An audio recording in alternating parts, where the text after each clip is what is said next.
Breaking news की शुरुआत करेंगे। इस वक्त की बड़ी खबर, रोड रेज मामले में सिद्धू ने पटियाला कोर्ट में सरेंडर किया। अब सिद्धू 1 साल जेल में रहेंगे। सिद्धू के वकील राहत की आस के साथ सुप्रीम कोर्ट का रुख उन्होंने किया था, लेकिन सुनवाई के दौरान कोर्ट ने सिद्धू के सरेंडर से राहत की अर्जी पर इनकार कर दिया था। बता दें कि कल सुप्रीम कोर्ट ने 34 साल पुराने रोड रेज मामले में सिद्धू को 1 साल की सजा सुनाई थी।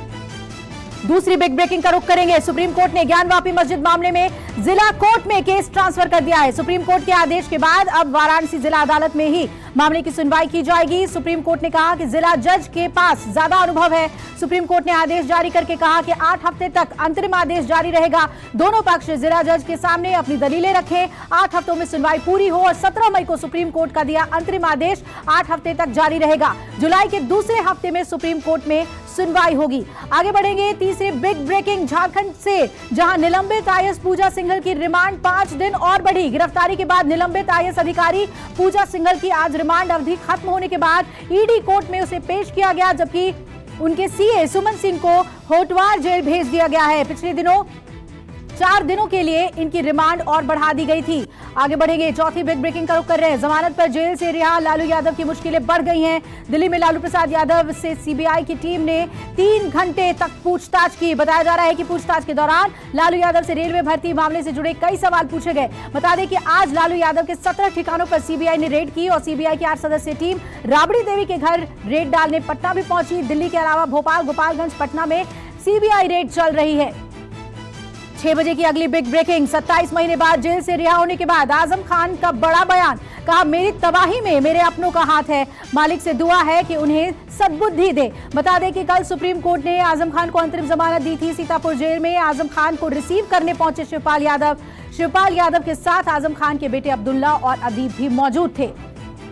6 बजे की छठी बिग ब्रेकिंग, आजम खान की रिहाई को लेकर अखिलेश यादव ने ट्वीट किया। कहा, झूठ के लम्हे होते हैं, सच नहीं। अखिलेश यादव ने ट्वीट करके रिहाई का स्वागत किया।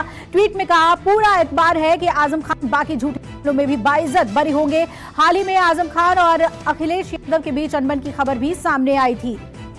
6 बजे की अगली बिग ब्रेकिंग, उदयपुर कांग्रेस के चिंतन शिविर पर प्रशांत किशोर ने ट्वीट करके निशाना साधा। प्रशांत किशोर ने अपनी पोस्ट में लिखा, कांग्रेस को चिंतन शिविर कुछ भी इससे हासिल नहीं हुआ है। चिंतन शिविर सिर्फ कांग्रेस नेतृत्व को समय देने के अलावा कुछ नहीं, यथास्थिति को लंबा खींचने की कोशिश है, कम से कम गुजरात और हिमाचल प्रदेश में मिलने वाली हार तक। आगे बढ़ेंगे, 8वीं बिग ब्रेकिंग, कांग्रेस के चिंतन शिविर पर केंद्रीय मंत्री गजेंद्र सिंह शेखावत ने तंज कसा। कहा, चिंतन शिविर का परिणाम है कि कांग्रेस में 3 लोगों का इस्तीफा आ गया। कांग्रेस ने जिस तरह से चिंतन किया और चिंतन के बाद किस तरीके का परिणाम आया है वो हम सबके सामने है। चिंतन शिविर के बाद एक प्रदेश अध्यक्ष ने इस्तीफा दिया, एक विधायक ने इस्तीफा दिया और एक कांग्रेस सांसद ने इस्तीफा दिया।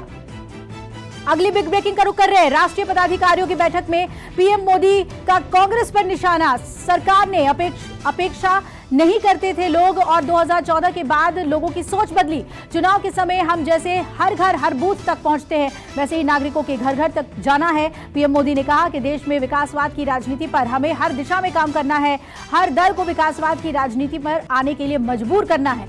आगे बढ़ेंगे अगली बिग ब्रेकिंग की तरफ। भारी विरोध के बीच रामलला के दर्शन करने नहीं जाएंगे राज ठाकरे का अयोध्या दौरा रद्द है। 5 जून को राज ठाकरे अयोध्या जाने वाले थे। स्वास्थ्य कारणों से राज ठाकरे ने अपना दौरा रद्द किया। राज ठाकरे ने सोशल मीडिया पर पोस्ट शेयर करके कहा कि अयोध्या का दौरा स्थगित कर दिया गया है। 22 मई को पुणे में होने वाली रैली के बाद फैसला लिया जाएगा। और अब 6 बजे की 11वीं बिग ब्रेकिंग, पेगासस मामले में जांच कमेटी को सुप्रीम कोर्ट ने दिया और समय। सुप्रीम कोर्ट ने पेगासस जासूसी मामले की जांच कर रही टेक्निकल कमेटी से 4 हफ्ते में अंतिम रिपोर्ट सौंपने को कहा है।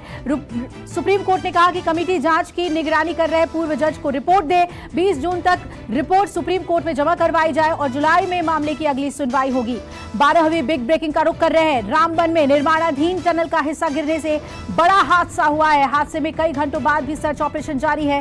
कड़ी मशक्कत के बाद मलबे से एक मजदूर का शव निकाला गया है। 9 लोगों के अभी भी दबे होने की खबर है और रेस्क्यू ऑपरेशन के लिए एनडीआरएफ, एसडीआरएफ, क्यूआरटी और सेना के जवान तैनात किए गए हैं। जेसीबी मशीनों के जरिए मलबे को हटाने का काम जारी है।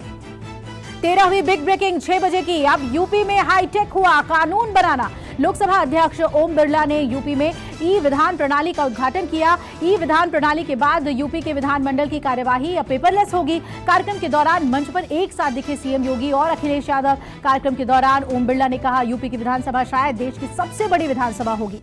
आगे बढ़ेंगे, 14वीं बिग ब्रेकिंग का रुख कर रहे हैं। बड़ी खबर कोरोना से जुड़ी हुई। भारत में कोरोना नए वेरिएंट ने दस्तक दे दी है। नया वेरिएंट मिलने से हड़कंप मचा। ओमिक्रॉन BA.4 वेरिएंट का पहला केस हैदराबाद में आया है। बताया जा रहा है कि कोरोना का ये वायरस अफ्रीका से आए एक शख्स में पाया गया है। कोविड-19 जेनोमिक सर्वेलांस प्रोग्राम के जरिए इस वेरिएंट का पता लगाया गया है। 15वीं बिग ब्रेकिंग 6 बजे की। कश्मीर के कुपवाड़ा में घुसपैठ की कोशिश नाकाम कर दी गई। सेना ने एक पाकिस्तानी आतंकी को ढेर किया है। बताया जा रहा है कि बैट एक्शन के तहत आतंकी को भारतीय सीमा में घुसाने की कोशिश थी, पर सेना की चौकसी के चलते दोनों ओर से फायरिंग हुई और आतंकी मार गिराया गया। आगे बढ़ेंगे, 6 बजे की 16वीं बिग ब्रेकिंग असम से जुड़ी हुई, जहां बाढ़ और बारिश के हालात बद से बदतर हो गए हैं। 26 से ज्यादा जिले बाढ़ की चपेट में आ गए हैं। बाढ़ से तकरीबन 4 लाख से ज्यादा लोग प्रभावित हैं। लगातार हो रही बारिश की वजह से जनजीवन अस्त व्यस्त हो गया है। गांव और शहरी इलाकों में पानी भरने के कई इलाकों का एक दूसरे से संपर्क टूट गया है। वहीं मौसम विभाग ने अगले 24 घंटे मूसलाधार बारिश को लेकर अलर्ट जारी किया है।